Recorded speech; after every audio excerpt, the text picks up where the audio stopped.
তৰমুজ আমি সকলোৱে খাই ভাল পাওঁ আৰু গৰমকালি সাধাৰণতে তৰমুজ খোৱাই হয়।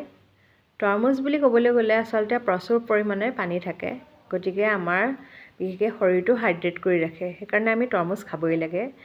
ইয়াৰ বিশেষকৈ ক'বলৈ গ'লে বহুতখিনি আচলতে ভাইটামিনছ আছে আৰু তৰমুজ সাধাৰণতে আমি জুচ বনাইও খাব পাৰোঁ, নহ'লে আমি টুকুৰা টুকুৰ কৰিও আচলতে খায়ো ভাল পাওঁ, তেনেকৈও আচলতে আমি খাব পাৰোঁ। পিছে আজি মই জুচৰ ৰেচিপি এটা আপোনালোকৰ লগত শ্বেয়াৰ কৰিম বুলি ভাবিছোঁ।